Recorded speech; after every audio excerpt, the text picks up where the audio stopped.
You're up awfully early. If you find yourself having to burn the midnight oil, give DeLuna Coffee's Midnight Shift a shot. This blend is pure Pensacola. DeLuna Coffee, in conjunction with the Pensacola Police Department, created this medium dark roast to make sure the city is caffeinated. A portion of every bag of Midnight Shift sold is donated to the Raleigh Foundation for Childhood Cancer Research. Try it or one of their over 24 blends and get a discount when you use the promo code WARCHANT15. Visit DeLunaCoffee.com and check out their Facebook and Instagram. From Tally to Cali, it's time to wake up. Wake up! Wake up!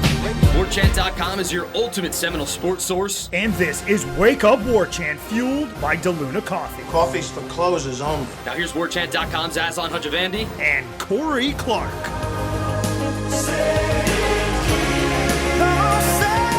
Wake up! What is up? It is Wake Up Warchant. It is fueled by DeLuna Coffee. DeLunaCoffee.com. Come explore our world of coffee. Use the promo code WARCHANT15. Somebody asked me the other day, Corey, what about espresso? Oh, yeah, they've got that. Want a great shot of espresso or a great start for your latte? This is the one. It's the DeLuna Espresso Blend. In honor of Pensacola's 5 city flags, they've combined a special blend of 5 different beans that come together to create this exceptional espresso. Check it out, DeLunaCoffee.com, promo code WARCHANT15. WARCHANT.com, ultimate Seminole sports source. Thumbs up if you're listening to us on YouTube. 5-star rating review, you know how it goes, but some of you haven't done it yet.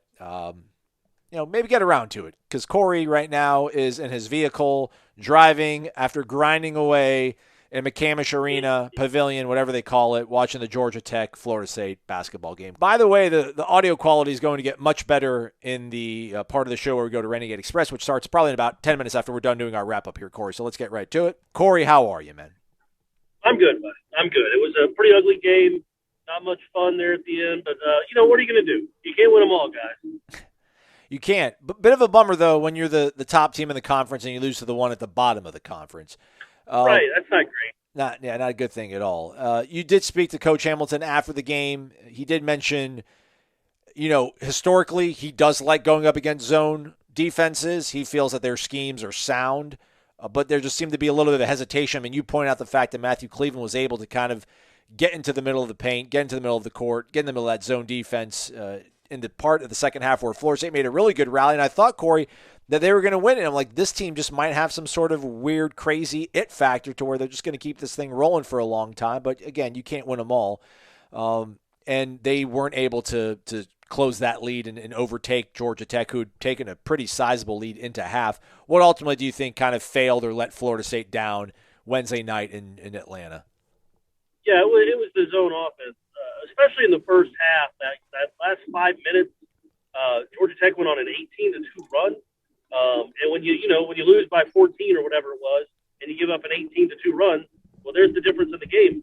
And you gave up like 18 points in 4 minutes against a team that doesn't score. But it's not just missing shots. It's just the ridiculous turnovers that give them easy buckets. Georgia Tech's not a good offensive team, and that was a struggle all night against that zone. Except I thought they found their sea legs there in the second half. Butler hit a three, Polite hit a couple threes, and actually shot them out of the zone. But then they didn't play well against the man for a couple of possessions. Georgia Tech had some really tough contested shots in the second half, and it was just the deficit was too much to overcome. It was just. There was that stretch there in the first half where it was just awful offensively. Looked like they didn't even know that Georgia Tech ran that zone. And that's what Georgia Tech always runs. And they just weren't ready for it. Didn't look like they were ready for it and did not play well. Cleveland was at least aggressive early in the paint. He would get in the paint and then throw it up for lobs. But he had I thought, by far his worst game this season. But he's a freshman. It's going to happen. But I don't know if it's because he was playing at home. But he was just bad. He wasn't himself. And when Caleb Mills isn't himself because of apparently some sort of throat infection, which is why he didn't play in the second half hardly at all. And then Cleveland's 2 of 10. When your 2 best players or 2 most talented players are playing like that, that's how you lose to the worst team in the conference. I mean, it shouldn't be understated, right? I mean, the fact that they needed kind of like that calming influence out there, that leadership kind of void is not, present when you have Malik and Caleb not on the floor. And Leonard said it as much. I love Leonard, by the way. Maybe it's because I had a few glasses of wine last night watching the game. Okay. But just, like, God, I love him. Leonard's just the best. And he joked about, I wish we were older. They are having to kind of deal with some of this stuff. And it hasn't been that big of a deal because they went on a 6-game winning streak. But it would have really been a help to have Malik or Caleb out there, to your point, towards the end of that second half, man, to steady the ship, if you will. The final 75-61, which makes it sound like Florida State got blown off the floor, but it's very deceptive. I mean, they had that to within like 5 points, I think, with maybe under 3 minutes ago or under 4 minutes ago. So they'd close that gap considerably. But, things maybe work out differently if you have Malik and Caleb out there. And listen, if this is a game in March, Caleb's probably able to manage a throat infection, and Malik is probably like, put me back out there. But it's going to be kind of touch and go with Malik for the rest of the season, it does sound like. That said, that's though, the bummer. Go ahead. He went up for a dunk. Yeah, I was going to say, he went up for a dunk in the first half and barely got it over the rim. And he's 6'8" and an athlete. So the fact that he could barely get up to get it over the rim, looking like me trying to dunk on an 8-foot goal, is like, okay, he doesn't have the explosiveness that you need Malik Osborne to have. But he did, that's why they were so bad defensively in the first half, is because as good as Naheem McLeod was on offense, he had, I think, 5 offensive rebounds and 3 or 4 dunks. When he's on the court against a team like that, and Florida State is always going to switch everything, always, then you're at a disadvantage because he's having to guard the ball, which allows penetration, which then allows open threes. But Malik played a lot of the second half. And as you noticed, Georgia Tech didn't shoot the ball well at all in the second half. Only had 1 3 until the final 90 seconds of the game in that half because Florida State was doing such a good job controlling the ball. But you just don't give yourself a lot of wiggle room when you give up 18-2 runs to bad teams where you're not even getting shots up. You're not even getting shots at the rim.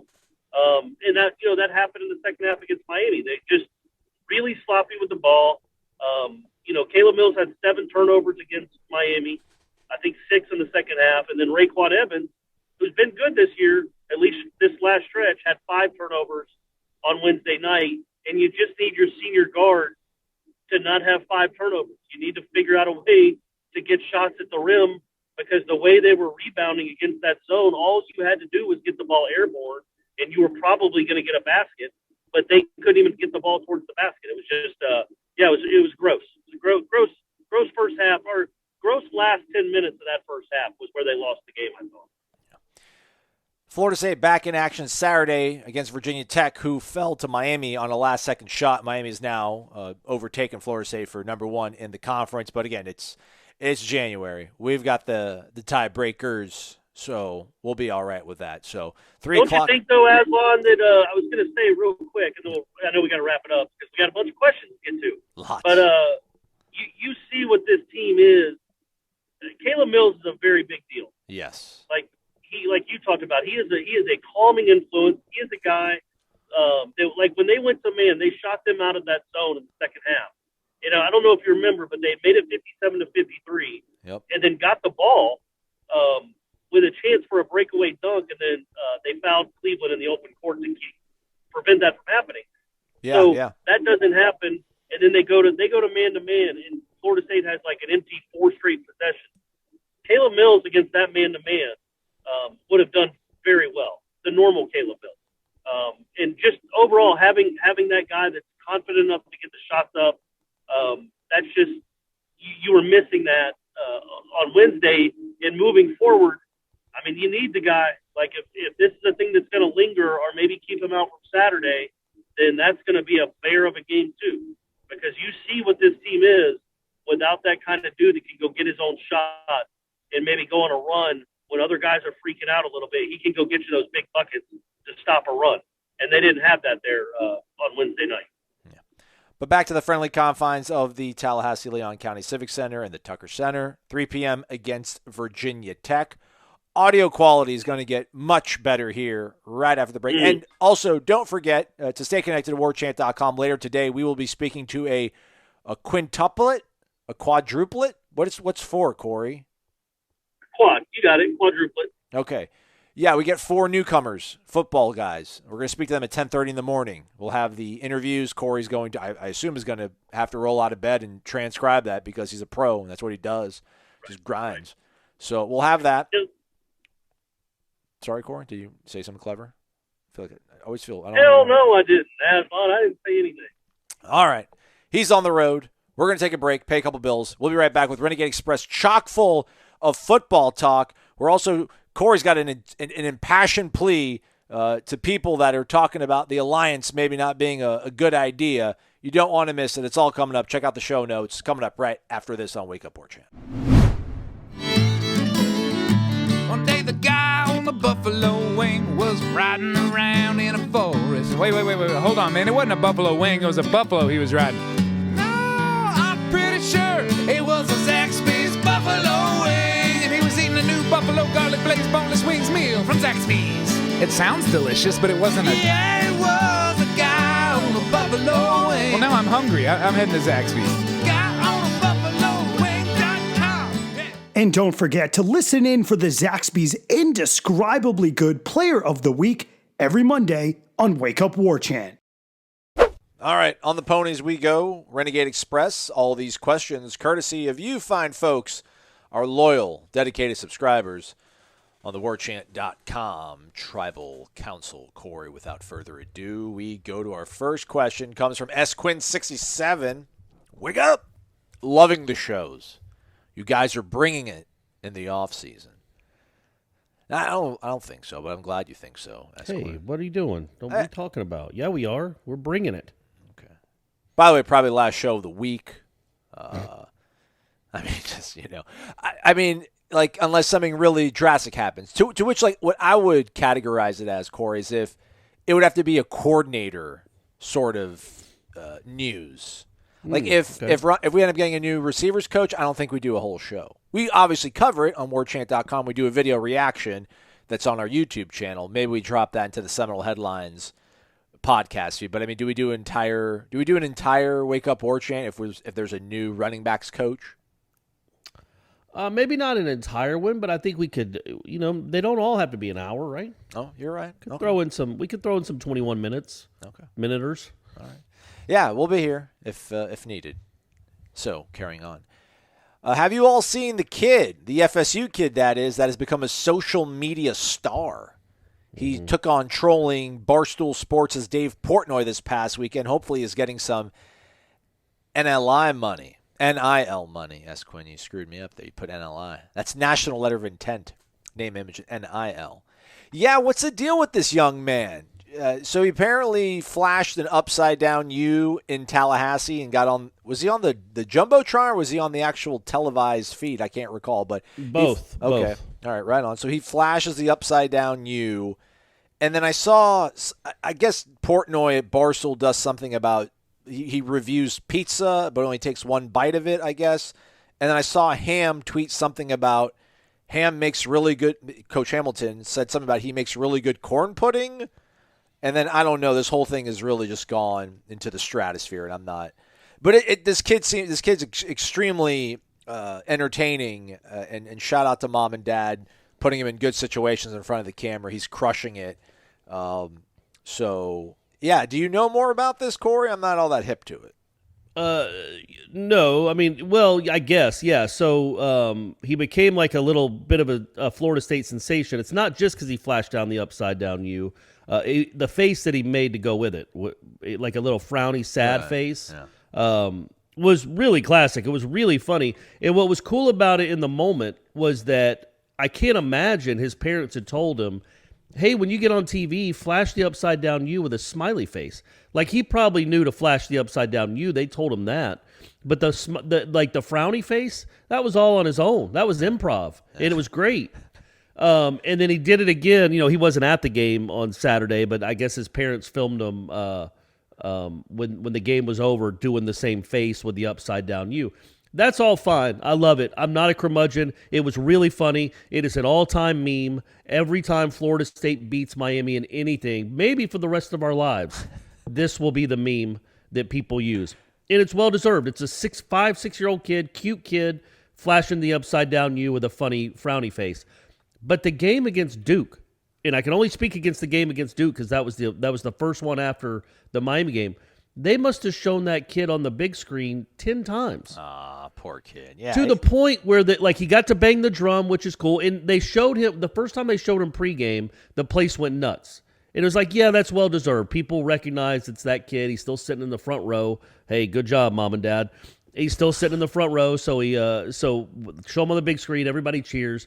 But then whoever runs the video board was showing them probably every 5 images of people in the stands. They flash back to this kid.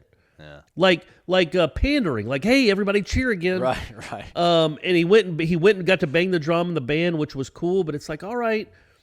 Like it was cool that he did it, but I guess I don't want it to be a thing where for the kid, like the kid feels like he has to entertain everyone. Right. It's like he had his moment. It was awesome. It's an all-time meme. But I don't know that Florida State needs to make him a mascot. And that was every time they play Miami, fine. Do the flash of the U. That's your thing. It's like, Urkel. Did I do that? He can do he can do that every time. But the Duke game, I promise you, he was on the video board. He was on the video board more than Caleb Mills. In Matthew Cleveland. So that's where I wonder, like, okay, you don't have to beat it into the ground. Yeah. And I'm not blaming the parents. They're being funny, and I appreciate what they did on Twitter. I was just talking about the video board itself at the Civic Center. They beat that into the ground really, really quickly. So hopefully they pull back on that a little bit to make it, stay special. It's like the I don't know, man. Maybe I'm the curmudgeon, but the dude they show at Doak, the old guy in the headdress that dances all the time. Yeah.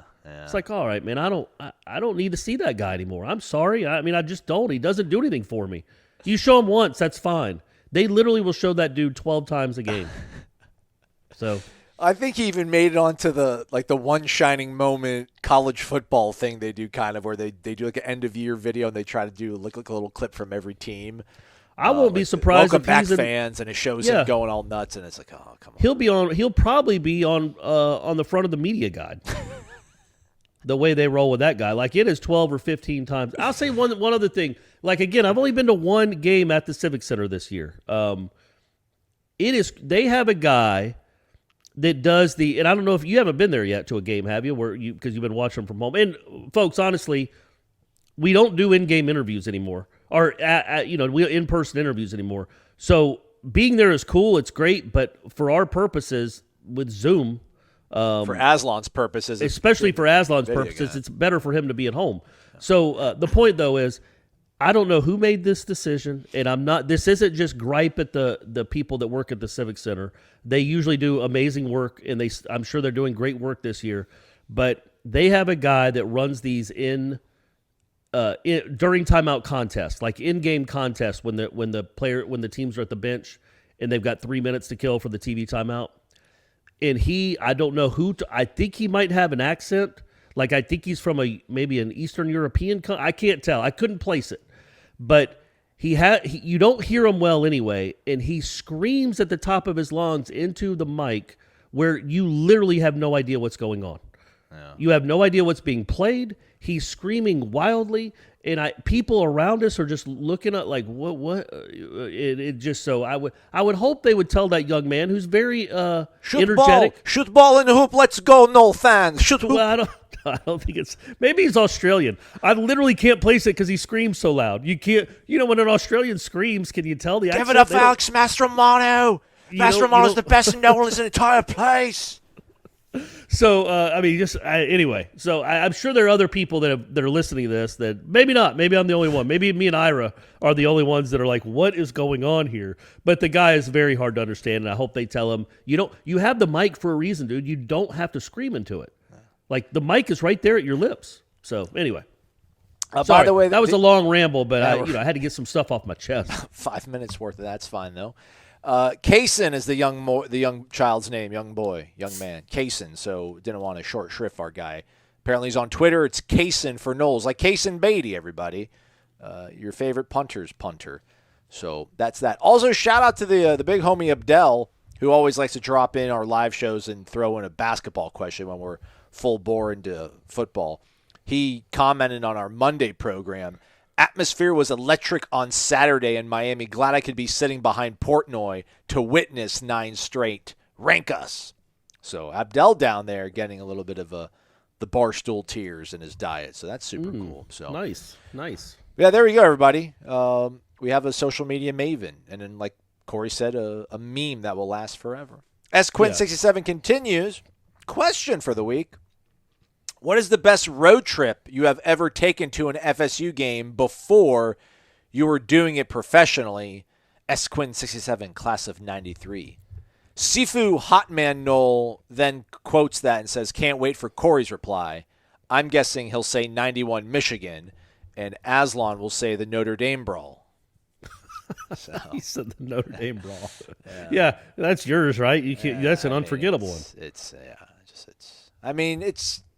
12, 21 to 23-year-old guys that crammed into a bus and drove from Tallahassee, Florida. I mean, it started, the maiden voyage was in Clearwater, and then they stopped in Chiefland because 2 guys missed them.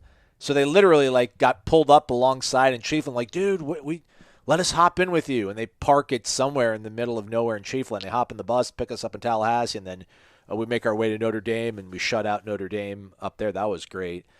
I've said that sort of before. Low-key, we had a cool little trip down to Miami for the Orange Bowl later that year where it was a weird mix of us. We rented a Buick. We rented a car, Corey, and they gave us a Buick. Skylark? You go with the Skylark? I don't know. It might have been.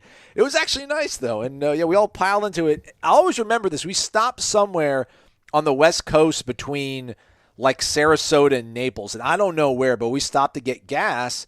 And we walked into the convenience store, and listen, this was like 2003, obviously. I lived in Mississippi for a few years, and there's legitimate full-stop restaurant barbecue places and gas stations in like Mississippi and Louisiana. It's what they do.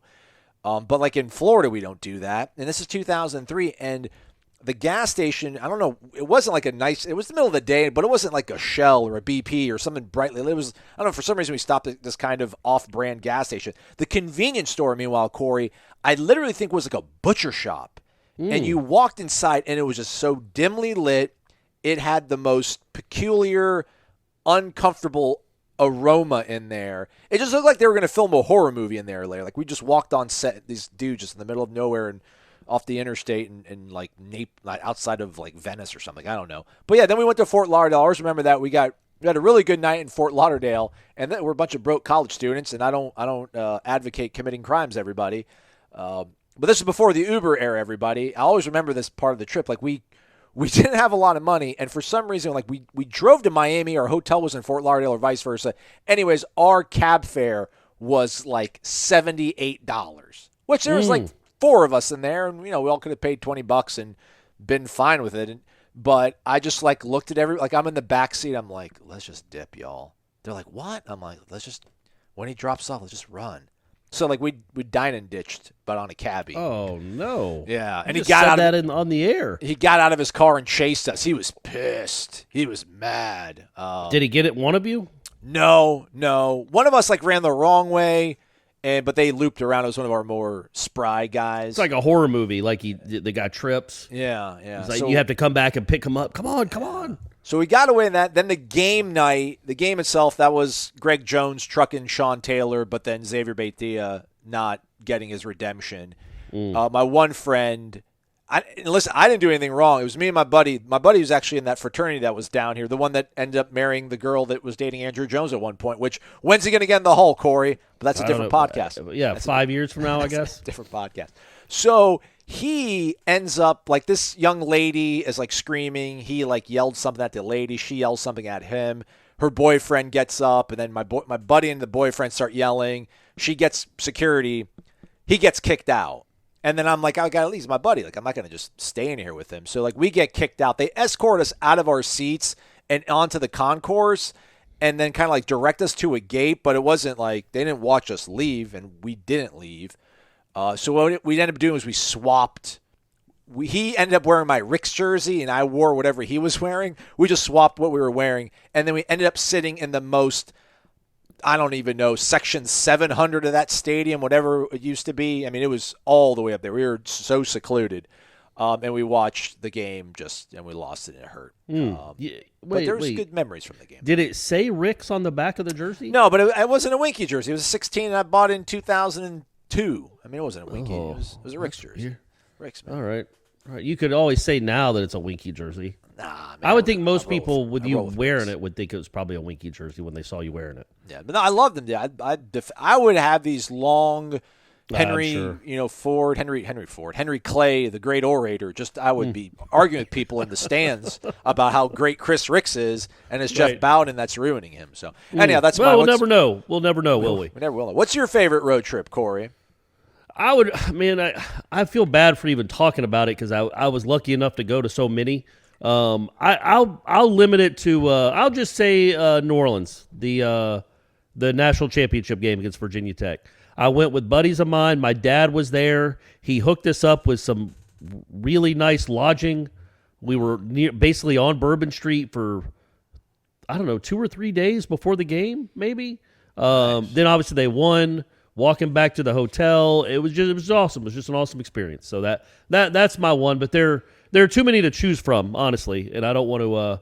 I already come off as what is your worst one then? Like, what's the least memorable that you're like, gosh, that was the worst? Oh man, there's a lot of those. So when I was at Georgia Southern, my freshman year, I guess it was my freshman year. Yeah, my sister was going to Florida State. She had sort of become a Florida State fan, but not much. But anyway, I'm driving with my buddy Shane. We're going to go to Miami for the Florida State-Miami game because my dad's got tickets. But my sister calls on Thursday night. It's like, hey, would you come swing by Tallahassee to pick me up? And I'm like, man, I don't. All right, fine. Not realizing that was probably 4 hours out of our way. Really? To go across the Panhandle instead of just cutting down 75 or 95, whatever it would have been from Statesboro, from the other side of Georgia. Anyway, so we pick her up. We go to the game. I then realized that my dad has 2 tickets in the Miami student section for me and my buddy. We're the ones that drove the farthest. And we have to sit in the Miami student section when it's Ray Lewis, Warren Sapp, Florida State's just coming off a national championship. We're wearing our Florida State gear because I didn't know I'd be sitting in the Miami student section. So yeah, we had to sit there and watch them lose all night in the Miami student section. It was and then get up at the crack of dawn, drive back, and I remember driving up 75 and seeing like a sign for like Valdosta, which is the way we wanted to go. Yeah. And then Tallahassee to the left, and knowing I still had to drive another 2 hours to the left to go drop my dumb sister off, who didn't even care. She smoked half the game and didn't even use her seat. So yeah, that was an easy one to pick. Why did she want to get out of town so bad? Was it just she wanted to be part of the atmosphere? She just wanted to hang with her brother. Oh, okay. Can you blame her? No, you couldn't blame her, could you? No, not at all, man. Well, who was your dad's booster rep though? Putting him in that freaking. Well, he had the normal. He got like 8 seats. He asked for like 8, which is a lot in a road game, especially that road game. And they're like, "Well, look, the best we can." I don't know. I don't even know how we got. Now, I can't ask him, Aslan. He's been dead now for over 10 years. But I have no idea how we procured 2 Miami student tickets. It's just bizarre. But I'm glad I got. And we were like, because we were the young ones. We're like, all right, well, Corey and Creech, they can go down and they can go sit in the Miami student section. Can we look that up? Can we get a hold of boosters and see if they have a file on John Clark and see who his booster rep was and talk to them? Maybe do a podcast with them. Do you remember old John Clark?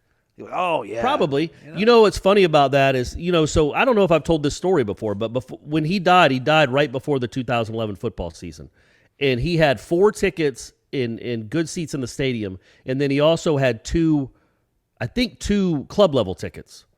So he had 6 tickets every game, 2 club level tickets. So, what I did was, he wasn't alive anymore, so I was trying to sell all the tickets that he had, or give them to his friends if they wanted them, but, they didn't, especially after the 3-game losing streak. So I was selling these tickets or giving them to friends, and then halfway through the season, I get a call from somebody at Seminole Boosters saying, hey, could you please not use those 2 club seats because they have to be used by the booster member that bought the club seats.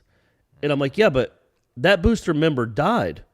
And they're like, yes, we understand that, and we're sorry, but they only can be used by the 2 booster. And I just imagine, if I was really if I had a Twitter following then that I have now, or if I had a platform like this show, we'd be the Florida State Clarks. We wouldn't be the Seminoles anymore. You'd own the that place. would have been something else. And I was just so kind of taken aback. Like, what do y'all care? He bought the tickets. I do think they offered us money back for the remaining games to not use the tickets. You know what I mean? Yeah. I think they did offer that. And they were apologetic, but what a weird line in the sand to draw. It wasn't like, I was sending up their Miami fans. They were still Florida State fans. Anyway. No, let's get to more questions. Well, on that note, man, it's crazy what these entities do when it comes to their tickets. One of my great friends who did go to Florida State lives back in Tampa, and he was a Buck season ticket holder ever since he moved back, like in 2005 or 6. I mean, he had tickets for like over 10 years, and there were some lean seasons. And then like he got married and has his first child. So he stopped kind of going to some of the games one season, and then the second season he stopped going. They had their second child, who was young girl Alexa. She's totally healthy. It's awesome, but she was severely premature. I mean, and this happened during football season, so he couldn't go. I mean, he spent every single day. He was like Adrian by Rocky's bedside, like every single day he would stay at the hospital with his wife and his premature daughter.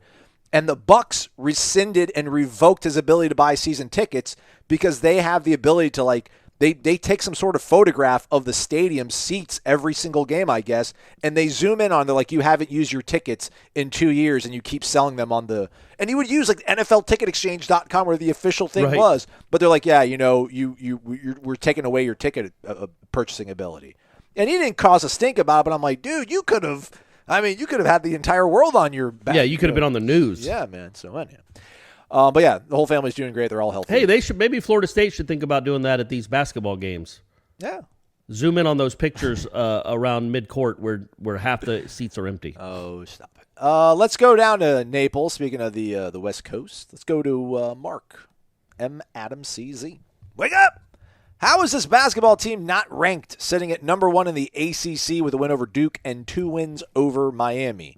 The lack of respect is infuriating, given that FSU has been a top 10-15 program in the country for 5 years now.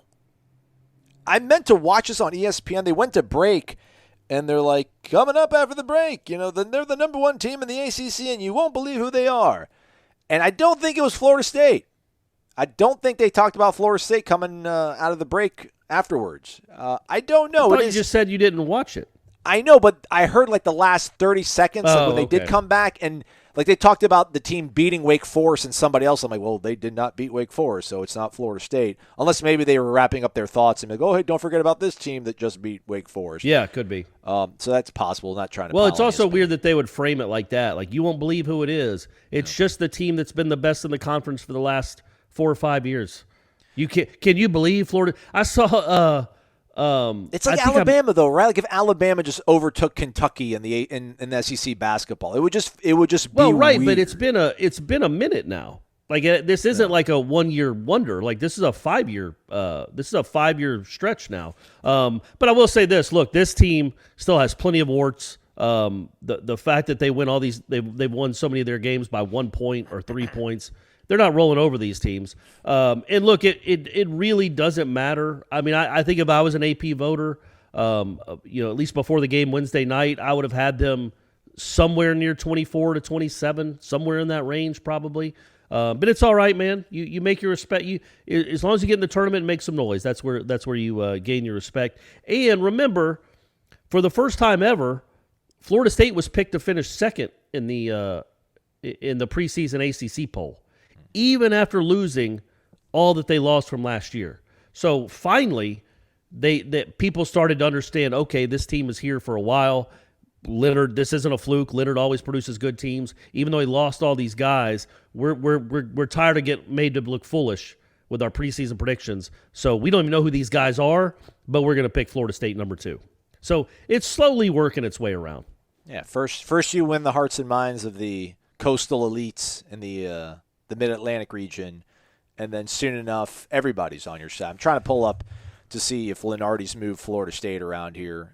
He's not. I know they weren't in like the first 4 in or the last 4 in or anything like that. They were. The last time I saw, they weren't on any of those lines. Yeah. But I was going to say, like, speaking of Florida State, like you wouldn't believe that Florida State's on top of the league. It's like I can't remember if I mentioned this or not. I talk a lot, Aslan. No. But when North Carolina beat Miami by 30 points. Oh, sorry, when Miami beat North Carolina by 30 points in basketball, John Rothstein, the weird dude for CBS Sports. This is March.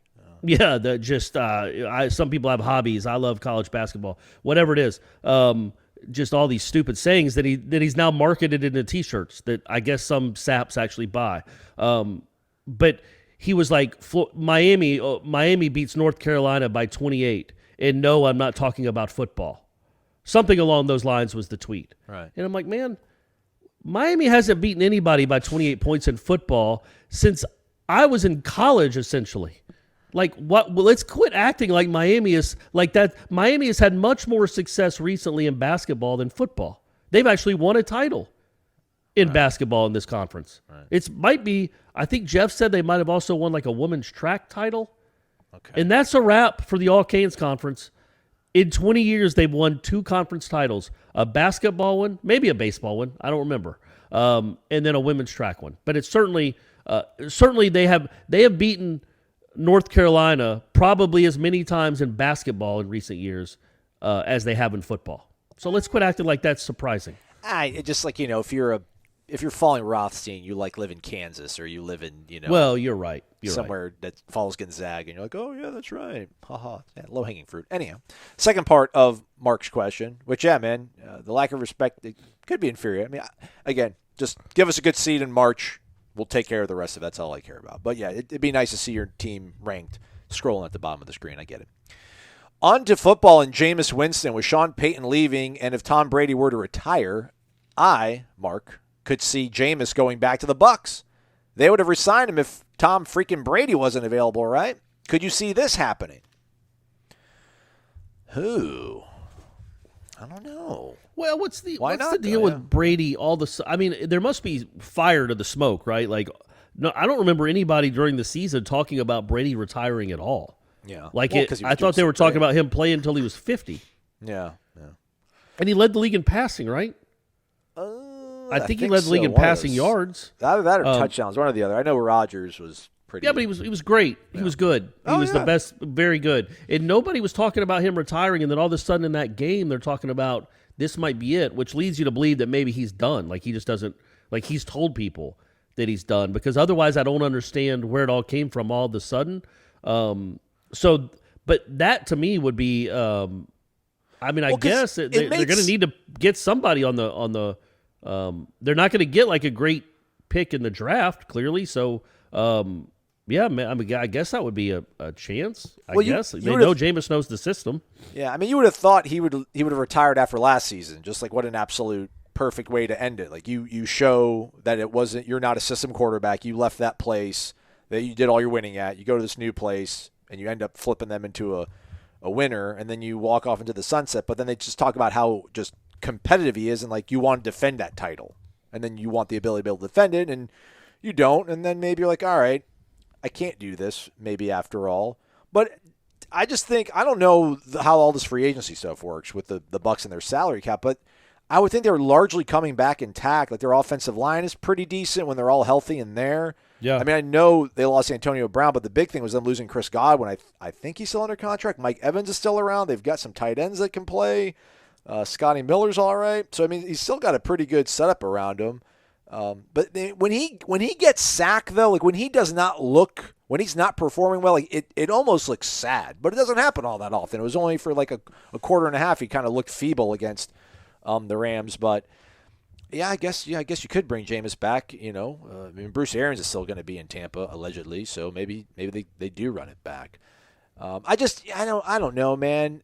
Someone's going to probably give him one more. I don't know. I think would probably give him one more chance. I'd be more surprised if Jameis Winston doesn't go into a training camp somewhere as a starting quarterback. I would be more surprised if he's not given that sort of opportunity or setup. He's still pretty young, relatively speaking. Yeah, he's but at what point, though, do we 28? Yeah. At what point, though, do we kind of just say that? It's the first. It's like the first impression. Like the first impression is always hard to shake. You can never make you don't have a second chance of making a first impression or whatever, right, Corey? Absolutely. The fact that we were introduced to this kid, like this precocious, fun-loving, gregarious young man that just goes out there and puts the football wherever he wants to and just wins game after game, wins the Heisman, youngest guy ever, I guess, at that time. Like, that's how we always will think of Jameis Winston, people that are Florida State fans. Like, that is, when we close our eyes and think about Jameis Winston, we think of him in a number 5 jersey doing what he did in 2013. But, man, like, that was the anomaly, though. I mean, it feels like, 14, that was they won football games. It was awesome. I want that back. I would love that back. I would love to win games ugly and not have football control, but to win the games. But, that, and then his propensity just to turn the ball over, which he did in 14, and what he's done in the NFL is just kind of like, I don't know, man, like, at some point, everybody else that watches football and evaluates, like, they don't care what he did in 13. I do. We should all do. We're thankful. We appreciate that. But I just think that at some point we have to kind of probably realize, man, like, 13 was just – he was someone else, man, and he is who we've seen him be the last, 6 years. Yeah, and it's not like he was a bust like Ryan Leaf or Mariota for if we're going to keep it real. That guy could not play quarterback at the NFL level. He was a good athlete, but other than the first game of his career against Jameis in the NFL, that guy was a below average to bad NFL quarterback. Jameis wasn't that. He did. Throwing for 5,000 yards isn't nothing, but good grief, there would be 4 throws a game where you just wish you had more Kirk Cousins in them. Yeah. Where you'd be like, just dump it down. You don't have to make that throw. I think there's still a place for him in the league. I don't think he'll be out of the league again because I thought he was pretty good with the Saints in the limited time he had. He certainly didn't embarrass himself, but yeah, I don't know. I think he'll get a chance to be a starting quarterback somewhere. I would think he'd sign somewhere like he did with the Saints as a backup, and then see what happens. I would have no issue if I'm a Vikings fan in getting Jameis Winston. Because eventually, I can only watch so much Kirk Cousins. And maybe if Kirk Cousins has a couple of bad games in a row, you're like, man, let's just air it out. Okay, we might turn the ball over a little more, but this guy is not going to throw a 4-yard pass on 3rd and 11. Now, it might be a pick 6, but he also might get you a first down. So the Steelers need a quarterback. The Saints still need a quarterback. Yeah. There are teams out there that I think would be interested, including the Bucs maybe if Brady retires. But I think I wouldn't expect like this career resurrection where all of a sudden he turns into the guy we thought he was going to be. Yeah, he is who he is. He's going to put up yards, he's going to put up touchdowns, and he's going to lead the league in turnovers. That's just what Jameis Winston is. But there's probably a role for him somewhere in this league. Not to be Marcus Mariota apologist, he did make the playoffs though once.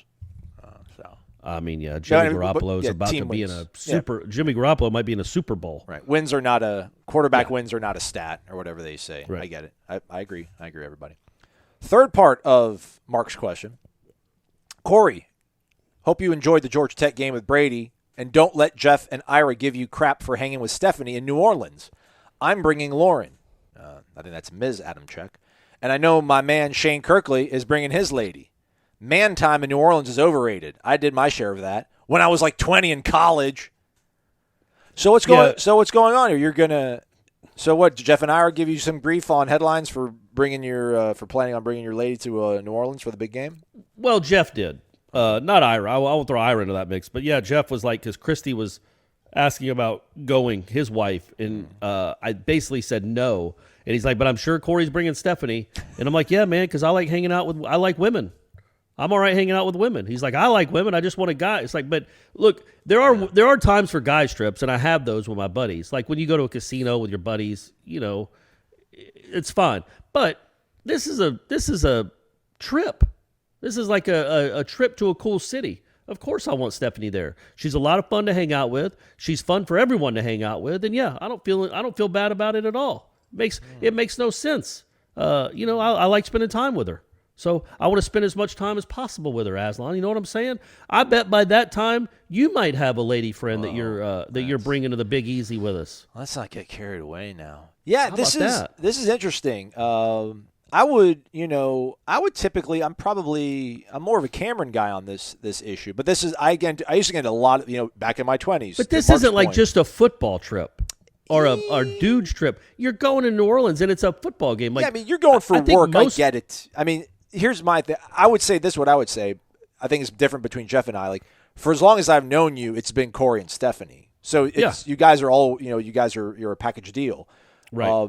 Like we were talking about, like a lot of my friends are going to go to New Orleans for the game, and there is this one faction of my friends that like literally they're always every time we always hang out, they're always with their wives. And then there's another group of my friends where it's like usually it's like, all right, the wife stays at home with the kids or something. It's her weekend to do it. It's my weekend to go out. Like we kind of flip flop, and I get a hall pass here and there. But then again, my other friends are like, I want to hang out. I married her for a reason. I like hanging out with her, spending all my time with her. But it's like, man, like I know you though, man, and like you're kind of cooler when you're not with your wife though, and we all like you better when you're not with your wife. Like we like your wife, we're fine with it, but it's like we're gonna go to New Orleans, get drunk, and watch a football game. Like what's Well, I want to the bring deal, my right? wife Like, to that, but again, but you've also met Stephanie. Like, it's not like she's going to judge you for being a dude. yeah. You know what I mean? Like, she's not one of those people that's like going to roll her eyes because her boyfriend.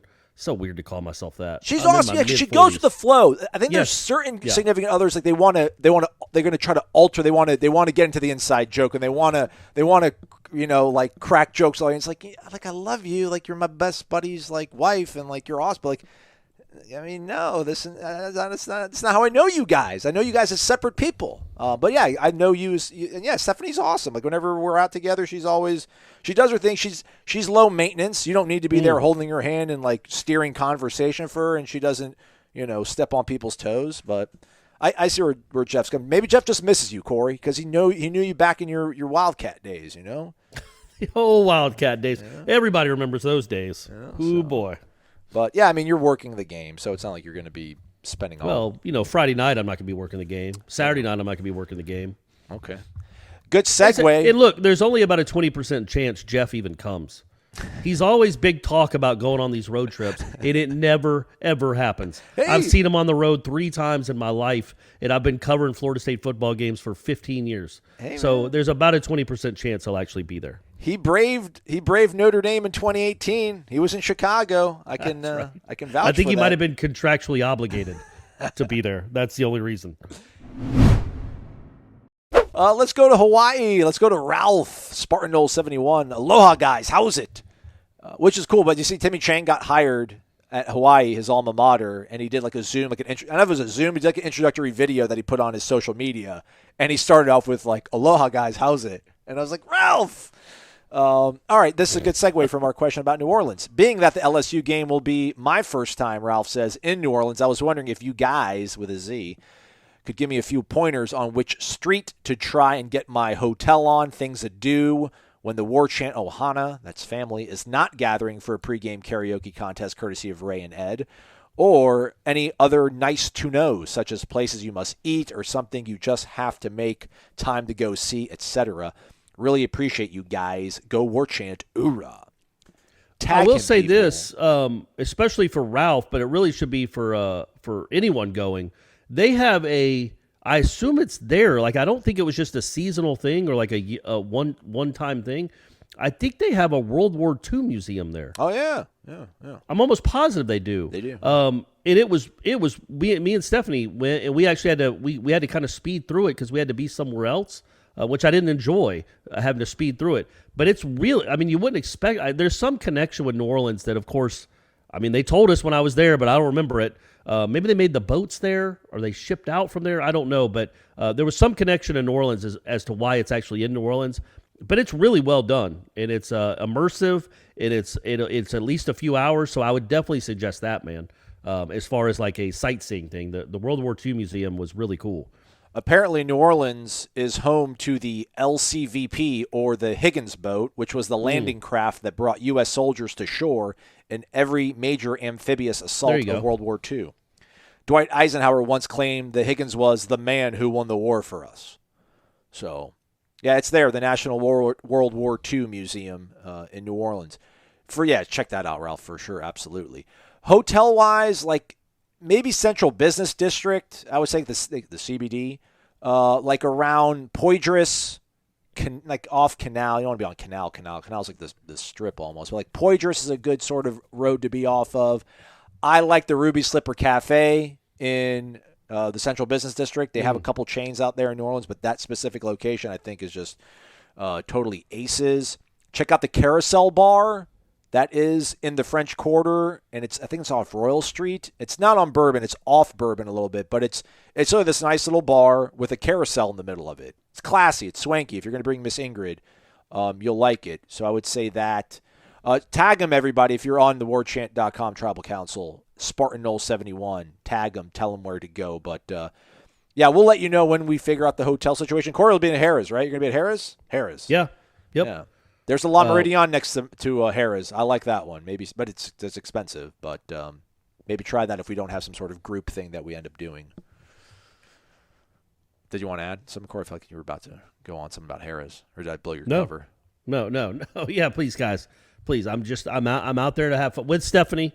I just want to be with my lady. Please don't come to Harrah's and bum rush me when you see me. We're just out there to have fun, just the two of us. No pictures, no autographs.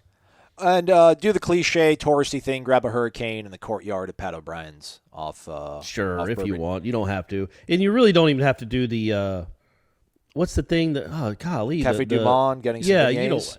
The beignets, they're fine. There are other beignet places, and it's fine. But if you don't feel like waiting in a line for an hour to go eat some dough, nobody's going to judge you. You'll be fine. You'll be fine not having done that. It's not like something you'd be like, I have to do. It's not a life-changing experience. They're fine. It's like powdered sugar on bread. It's funnel cake. It's just It's a really funnel cake, doughy, yeah. dense funnel cake. It's great. It's good. It's fine. But it's not something you have to do when you're in New Orleans. There are other things, obviously, as the night wears on in New Orleans that you have to do. Yeah. But the funnel cakes aren't one of them. And then two other things, Ralph, I would say, go to Lafitte's Bar. It's like at the end of Bourbon Street. It is allegedly the oldest operating bar in the United States. It's like it was created in the 1500s.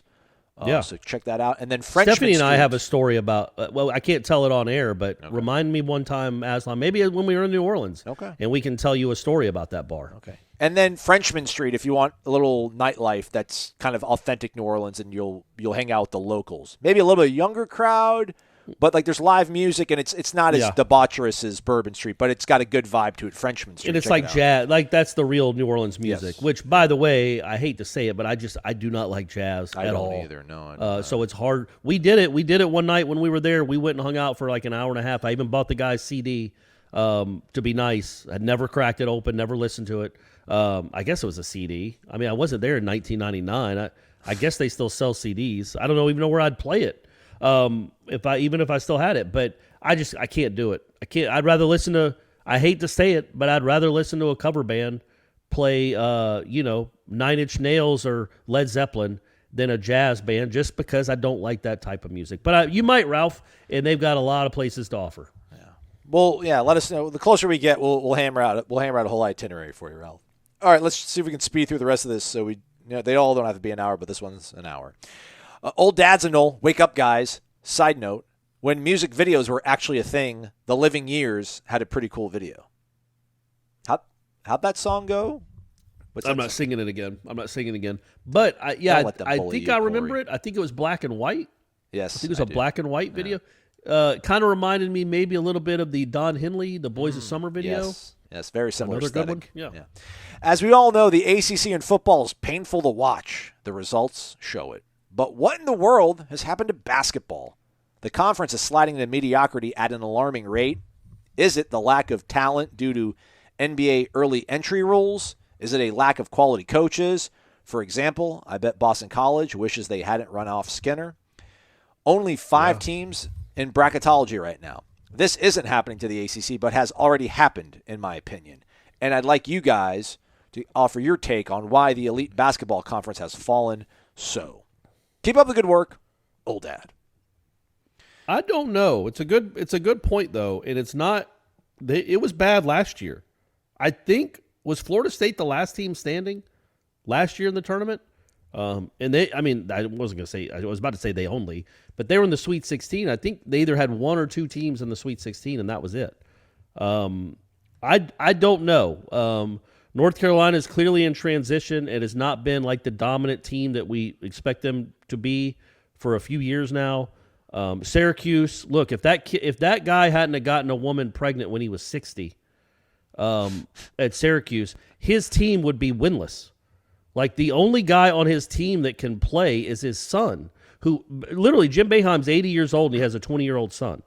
And that's the only kid he's got 2 of them on his team. And they're the only 2 that can play.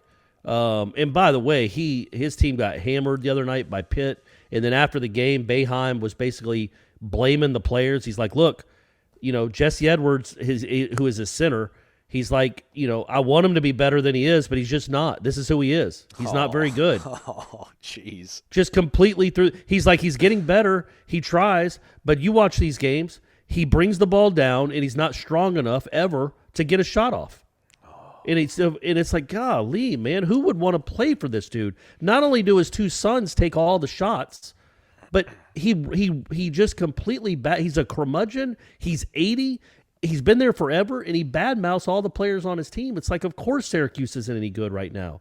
Go fix that mess, because nobody wants to play for Boeheim. I know they made the Sweet 16 last year, kind of fluky, but they made it. But then half that team left because apparently they didn't want to play with the Boeheim clan. But anyway, I think Louisville fired their coach on Wednesday. They were 4-0 coming to the Tucker Center to start January, and then 2.5 weeks later, he's fired or resigns, however we want to phrase it. But I don't know, man. I don't know if there's the more money that's going into the SEC. The SEC is getting better. Like, Auburn's the number 1 team in the country. Yep. It's not just Kentucky anymore. So the SEC is getting better. But I don't know why the ACC is what it is. It's Duke, it's Florida State, Virginia. Is still okay, I guess. But yeah, man, there's one ranked team, right? Yeah, and looking at the bracket from last year, I mean, this can't be right. There was only 2 teams that made it to the second round. It was Syracuse and Florida State, and then Florida State made it to the Sweet 16. That's crazy. Yeah, because Duke didn't even make it last year, right? Like, Duke was so bad. Oh, that's right. Tournament. Yeah, they didn't even go. Yeah, that's right. Look, Duke does have the number 1 class in the country coming in next year. Duke's going to be Duke for a while, it would appear. But you do wonder, like, can Syracuse turn it around? Can Louisville turn it around? I think they can, but we'll see. Virginia, they've hit a little bit of a lull since their championship. Virginia Tech's kind of been struggling lately. Georgia Tech can never kind of get out of its own way. Even now it has a losing record. Miami is once every 4 or 5 years. It's literally Florida State and Virginia have had and Ira wrote about it earlier this week on Warchant. Florida State and Virginia have had the 2 best records in the ACC for the last 5 years. Florida State and Virginia, not Duke and Carolina. NC State always feels like an afterthought. I don't know. To answer your question, and I'm not even answering it, I don't know why the ACC has taken a dip like this, and I don't know what they can do to get better other than hire better coaches. I think I don't. It's not like these schools all of a sudden don't care. So I don't know why they continue to struggle, but they do. And this year, it's as bad as it's ever been, probably. But remember, there's only one new blood. So even though Florida State and Virginia got the most wins, only one is a new blood. Get it right, everybody. That's right, baby. It's, we're seeing the SEC really profit out of this more than anybody else. In baseball especially. Oh, gosh, absolutely. I mean, it is nuts what's going on in baseball. Yeah. I mean, I just think, speaking – I'm not speaking for the voiceless or the young people that play on these teams, but there was a time where it was, like, cool to go play for Bobby Knight or play for Mike Krzyzewski and you knew you were going to get just your absolute psyche and ego torn apart, but it was kind of like a cool badge of honor. Like, I'm going to go play for this guy. He's going to make me better, and that's just what you want to do. Like, you want to go play for the old guard. And now it's like, no, I want to have fun. I want to go play in Los Angeles for Andy Enfield. I want to go play for Bruce Pearl because he's a lunatic and he's fun and crazy. Nate Oates in Alabama is like a cool, guys like sharp dressed trying to be like Southern Jay Wright. Will Wade, who's he's off the handle, but maybe you kind of like playing for that kind of guy. Like Leonard Hamilton's just a cool dude, so like I can get that. You don't have to necessarily make a young guy, but I don't think guys want to go play for these like the general anymore. Like no one wants to play for a taskmaster. Nobody wants to play for a quote unquote disciplinarian. Not that these guys are letting everybody get away with whatever they want to, but they are creating like cultures of we're gonna play ball and we're gonna have fun. And if you're only going to be here for a year or two, like why? Why not have fun then? Something that was telling about just the state of the sport is that when it became apparent that Chris Mack was getting fired at Louisville, two of the names that my man Rothstein, I think it was Rothstein maybe it wasn't. I shouldn't say that. Somebody on Twitter that had a blue check mark threw out like 4 names of possible guys that Louisville should go after. Patino. No, Patino wasn't even one of them, but he probably should be. But even throw him in there. So the ones that are mentioned are Rick Pitino, who, guys, you know what he did. I mean, good grief, what a slime ball. So Rick Pitino, Bruce Pearl, who put the team he's currently coaching, who's number 1 in the country, was just on probation last year, and probably should have been fired. He was on show probation. Cause. Yeah, he had a show cause. And Will Wade, who got suspended by LSU for for being on tape saying that he made a strong ass offer to a kid. Those are the editing that, everybody. So sorry. That's fine. Yeah, it's a direct quote. Like, those are the guys that people think Louisville should go after, which tells you what integrity means really in sports in general. But in college basketball, just go get somebody that gets players on campus by any means necessary, because we know that's what Bruce Pearl and Will Wade do. And then that's the first people that come to mind when Louisville's looking for and look, Louisville certainly has a checkered past. So Louisville, go get Bruce Pearl or Will Wade, man. They'll get you some players. But yeah, I think if they make the right hire there, Louisville will be back in form in a couple years, you'd hope. All right, Knoll 43. It's our guy Eric in Cincinnati. Wake up, gents. Aslan and Corey, it's going to be interesting to see our Knowles 2022 schedule when it gets dropped on Monday. Hope the ACC committee doesn't kill us on our schedule like years past. Hopefully we play Miami first weekend in October. All this being said, I see our Knowles being much better in 2022 and probably winning 7 or 8 plus games.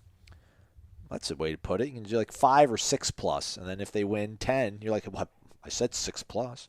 Yeah, that's right. I'll say they'll win 7 or 8 without even seeing the schedule until Monday. As always, hit the thumbs up, like button, and drink your delicious DeLuna coffee. Subscribe to Warchant on YouTube or warchant.com. Hashtag Who Day. Eric from Cincinnati. Did you speaking of schedules, did you see that I think the Big Ten now might be dropping to 8 games, 8 conference games, so they can open up inter-conference matchups with the Alliance? And again, it's going to be Corey Clark going on a rant. But did you see what Stuart Mandel, who's one of the voices of college football, whether it should be or shouldn't be, it's the reality, because he's the national writer for The Athletic for college, and he's been doing it for 30 years. What he was tweeting about on Wednesday, he's like, it boggles the mind why the Big Ten would puzzled. I think it puzzles. What can you read it? Do you have it? Yeah. I remain puzzled why the Big Ten is aligning itself so closely with 2 inferior leagues. Parenthetically, he adds ACC and Pac-12. I know why more non-conference games versus Big Ten benefit the ACC Pac-12, but do Big Ten fans really want to see them drop games per year to play Oregon State or Duke instead? ? Right, because there's no Rutgers in the Big Ten or Northwestern in the Big Ten or Maryland, Maryland doesn't. What Big Ten school has ever gotten excited because Maryland's coming to town? Nobody. So don't give me the Duke, Oregon State nonsense. There are other schools in those conferences, like Clemson, Miami, Florida State, Virginia Tech, schools that maybe they would care about. USC, UCLA, Washington. It'd be cool to go to Washington to play a non-conference game. But no, let's handpick the 2 perennially worst teams out of those conferences. Be like, I just don't understand the point. What is the motivation for these national writers to try to cannibalize the sport? Maybe the Big Ten actually cares about the sport. Maybe they care about the long-term future of these 2 other conferences because they care about the long-term viability of the sport itself. And Stuart Mandel just wants the Big Ten to pair off with the SEC, apparently. Because if you're putting your hand down to help somebody else, you're a chump. You're an idiot. You're a fool. Like what? Maybe it's okay to put your hand down to kind of lift somebody up. And it's one small thing of just playing an ACC team, helping them out, but it helps the whole country out.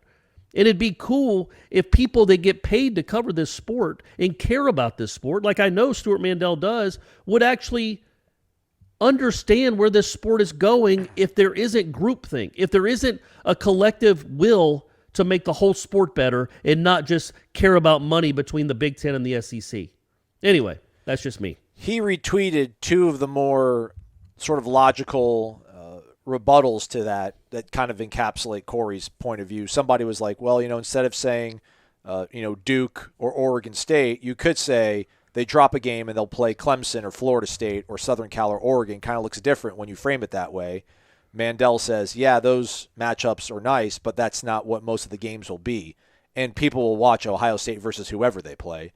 And then somebody also says, I'd rather my Big Ten team schedule a Pac-12 or ACC team than give the SEC any more oxygen.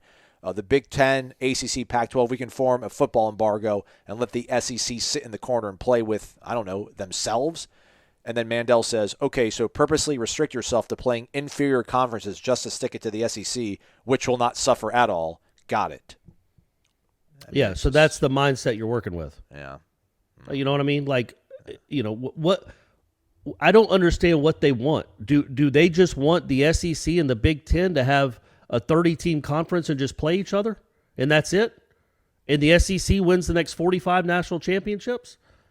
I don't understand it. I don't understand why anybody would be against one of these conferences, one of the big ones, because the SEC isn't, one of these big conferences that makes all the money like the Big Ten, actually lending a helping hand to these other conferences to try to lift them up instead of the Stuart Mandels wanting to Heisman stiff-arm them and say, no, what do you do for me? Nothing. You don't do anything for me, so I'm not going to do anything for you. That's a great way to look at life. It's just nuts. I like this sport, man. I don't want it to just be the SEC and nobody else, or the SEC and the Big Ten. It'd be cool if every conference legitimately had really good teams and a chance to win it every year. But apparently that's too much to ask. And if you voice that concern, you're a simpleton and an idiot that doesn't understand the financial realities of sports. Or you might actually just care, and hopefully that the powers that be, whoever they are, actually think about the future of the sport and not about just making as much money as possible. I don't know. Just me yapping, Aslan. Voice of the people. NYC _Nole_2, Charlie Ward, 92 Avatar. Wake up! Hope you fine gentlemen are enjoying the Florida warmth. We up here in the non-college football loving North. That's an ode to Corey, calling for a Southern gentleman or lady as chairwoman of a future college football oversight committee. There you go, right. We are freezing. How about Stuart Mandel? Let's make Mandel the voice of the people, the voice of the playoff committee. Yeah. Mississippi State 12th, number 11, the last spot in the playoff. Just pinning everybody. I think you both hit the nail on the head with what we need to see from the Florida State offense this upcoming year. I have been very positive towards this coaching staff and have faith they can execute a roadmap towards a return to excellence. However, the offense does need to take a big step forward in 2022. I'm content with what I saw from the defense towards the end of 2021. Yes, I get it. Holding teams to 14 points would be great, but we should be scoring 40-plus points a game. Guy, no. I love you, man, but no. I mean, like LSU 2019, they averaged 48. 8 points is a huge difference, obviously. But, I mean. Get to 34. Yeah. That's what I want to see. An offense which moves down the field consistently, chunk plays, and chewing time off the clock when necessary. If we can take that next step, 9 to 10 wins is realistic, and I'll continue to feel optimistic about the direction of our program. Drink the Luna, hit the thumbs up. Very happy to hear Aslan's love life is now at a place where interrogation by the Warchant board is no longer appropriate. We'll need more Brady updates, Corey. Go Noles. Yeah, man. I don't even know if I want all that. NYC _Nole_2. Like, can we move? Again, it's the whole, can you be elite with your consistency, or can you just have explosive capability? Just, be an explosive offense. That's what I'm expecting. I'm not expecting this team to ever have the full complement, at least not here in the immediate future. Corey, do you? Like, I don't see this as being an offense that can weather the storm and be up 28-17, and then, I don't know, like it's 28-14, they get the ball back and they kind of go into a 4-minute offense and, get a score that kind of ices the game away. Like, man, they're just going to have to make it a track meet, man. I mean, the defense maybe will take a little bit of a step back, but this offense needs to be able to score. I just want to see an offense that can figure out ways to scheme guys to get them open, because I still don't think they have anybody that's just like, there's no Tyreek Hills, there's no Travis Kelce's on this offense, man. There's just no guy that's going to get open because of his just blessed athletic ability. I mean, maybe part of it could be Jordan scrambling it around, and then you just simply can't cover a guy for that long. I just don't know if they're fully ever going to embrace that part of his game. But just maintain or build off your explosive ability. Because, yeah, man, like Ja'Kai Douglas, that dude had a whole bunch of crazy, huge chunk plays. When Toafili was healthy, big-time chunk plays. So just do that and get into those low 30s, and I'll be happy. Sure, yeah. I mean, it'd be nice to have a more consistent offense, one that you can count on to pick up third downs. That would be nice. That's, again, score 7 more points a game, and I know it's just you can't. Sports doesn't work like this. You just can't say, hey, if you average 34, if you scored 34 in every game this past year, you would have won them all but one, I think. Notre Dame, and even the Notre Dame one, you came close, right? Maybe that, I can't remember what that score was going into overtime. 38 all, maybe? I think so. Yeah, like if you'd have scored 34 in every other game, I feel like you would have won all of them. So, but that's not how it works. That's not how averages work. You're going to score 50 one week and 21 the next. It'll average out to, well, I should have said 22. That would have, no, I'm not doing math, folks. It doesn't matter right now. You're not here for math. Well, they were lost to Wake. Wake put up 35. There you go. Yeah. But you'd have been 9-3, 10-2 if you'd have scored 34 a game.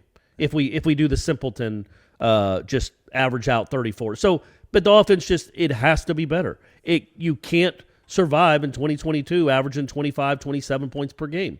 That's not what you can do. You're going to go 5-7, 6-6 again. And it's not who you are. That's not the guy you hired, man. That's not his resume. Exactly right. You hired an offensive guy that had led the nation in scoring, and through 2 years, he hasn't even been in the top, 10 of the ACC. So that has to change, and now this is the year for that to change. He still might have some limitations at quarterback. No, he doesn't have a special quarterback, perhaps, as far as like seeing it and getting he doesn't have a Bryce Young, sure, but he didn't have one at Memphis either. And he managed to put up a lot of points. So figure out a way to score some points, Mike. That's all I'm saying. All's we're saying. So I think we all agree on that. Oconee Nole. Oconee, you got it right, yeah. Go with your first instinct, Aslan. Great team. Enjoyed the program the other night. He liked our Wednesday show. I don't know if he talks you and I being a great team, or just this basketball program, just any sports team of Florida. Probably you and I would say just the Warchant team, probably. Yeah. Last one, Bradley Moss, 22. Wake up! I know it's a little early, but seeing some of these NFL mock drafts come out and having guys projected as potential top 10 picks or first rounders, guys like Evan Neal, Kayvon Thibodeau, Charles Cross, Sam Howell, guys that we were at one point either had committed or had their interest, is a little depressing.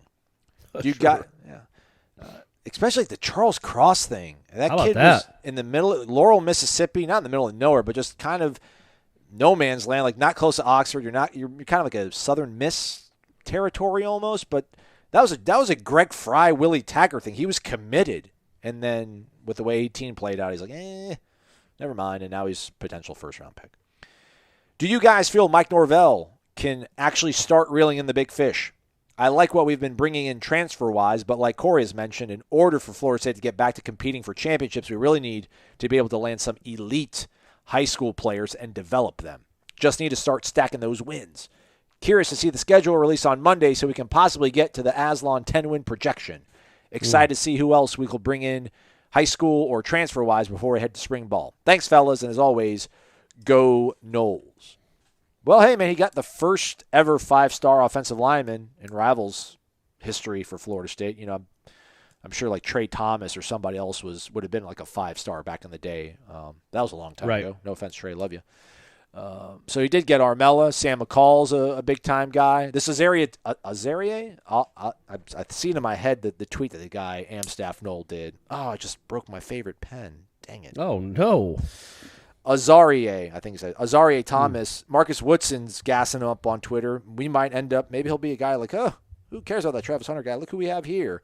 I mean, like Oklahoma wanted him, Florida wanted him. I think LSU was in the mix for him too. And they all lost their coach, and Mike Norvell stayed the course and was like, hey, man, we're still here. We love you. Come to Tallahassee. So that's a start. I mean, it's not the 2010 class that Jimbo had, but that was kind of a special class.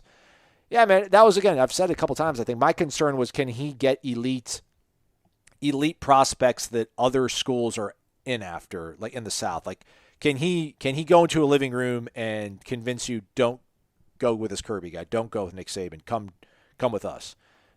He's won some, he's lost some, but that's to be expected.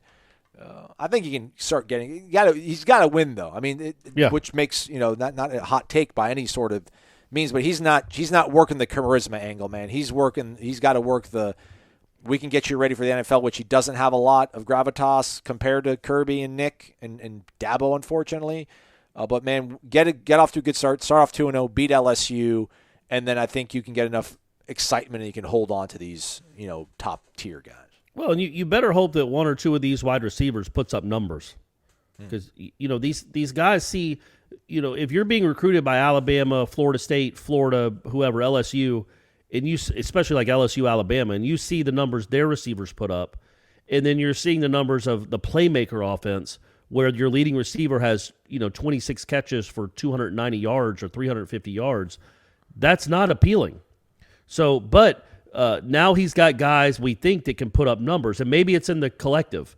Maybe the the starting wide receivers, none of them have 1,000 yards, but combined they have 2,500, which you could be like, okay, that's something you can point to a high school kid and say, look, when we get players that can play the position, this is what we do with them. There is no proof right now for any high school receiver to think if he comes to Florida State, he's going to be an All-American or he's going to be a first-round pick. So hopefully these guys, and the playmakers is where they haven't brought in Toafili maybe, but that's what I want to see moving forward is playmakers at wide receivers, playmakers at running back. Hopefully this quarterback can play, but again, you've got to get better on offense. You've got to get more skill on the offensive side of the football. And at some point, these guys do care about numbers and opportunities. And so hopefully this is the year, because there aren't really excuses. These guys can play. They are D1 dudes. At least a couple of them have proven they're D1 dudes. So let's see what they do in this system, and then you have more ammo when you're on the recruiting trail to say, like, look, this is what we would do with you. This is what we're going to do with you. Look at my man. Pittman. He had 51 catches for 950 yards and 9 touchdowns in his only year with us. That's what we can do for you. Something to point out to them, other than just words. That this is how we can make your career. But at the same time, no, he's not maybe beating out a lot of huge schools for some of these recruits in high school, but a lot of teams wanted Jared Verse. Yeah. Micah Pittman was wanted, Johnny Wilson was wanted. Like he's doing something right in the portal that you would think could transfer to the high school rank. And again, it's not like they signed the 50th class in the country or the 80th class in the country. They signed a good class. It's just, as they build, you have to build more with the high school kids than taking 12 to 15 transfers every year.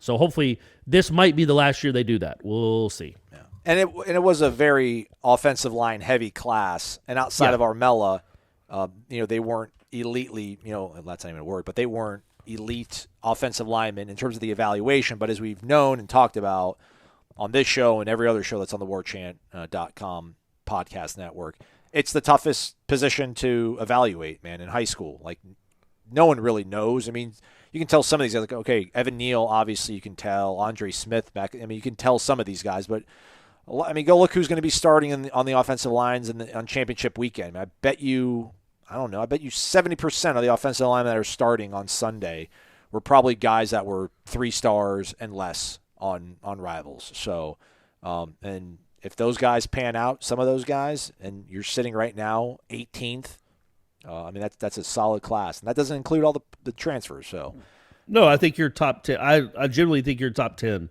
if you include the transfers. Yeah. You would be. All right, that's a wrap for us. Don't feel as bad for being long. You guys can split up over 2 days. I should have probably said that at the beginning, though, but I didn't know it was going to get away from us like this. But we'll be back if need be. Baseball's having they're giving us people to talk to on Friday, so maybe that'll be up on although I'm trying to go home for the weekend, Corey. Gasparilla, the Pirate Parade. Oh, you don't have to tell me about Gasparilla, buddy. I know all about it. Yeah, so all the time I've lived in Florida and lived back home, I went to the night parade when I was in high school. Never been to the day parade. Wasn't a big day drinker, but got my day drinking boots ready to go. So I might. Oh, miss out good, on man! that one, Congrats. Well, good luck. Yeah, we'll get to speak to the new guys: Alex Terrell, Jordan Carrion, Brett Roberts. These are all transfers. Mike Martin Jr. in the portal, Meat in the portal as well. Don't forget about them. So That's right. we'll have, I'm sure, something from that on our website as well. And I think Jeff Cameron will be back 1 to 3 o'clock. So you know how it goes. He's Corey. I'm Aslan. Thanks for listening. We do appreciate it. It's been Wake Up Warchant, fueled by DeLuna Coffee. Come explore our world of coffee. DeLuna Coffee features over 24 different blends. DeLuna's unique roasts can be delivered ground finely for drip coffee makers, coarse for the craft crowd, untouched as a whole bean, or even in convenient K-cups. Founded in 2014 by the Lemmix family, Ed and Brett are FSU alums and boosters who are extending a special offer to all listeners. Use the promo code WARCHANT15 for a 15% discount. Visit DeLunaCoffee.com and check out their Facebook and Instagram.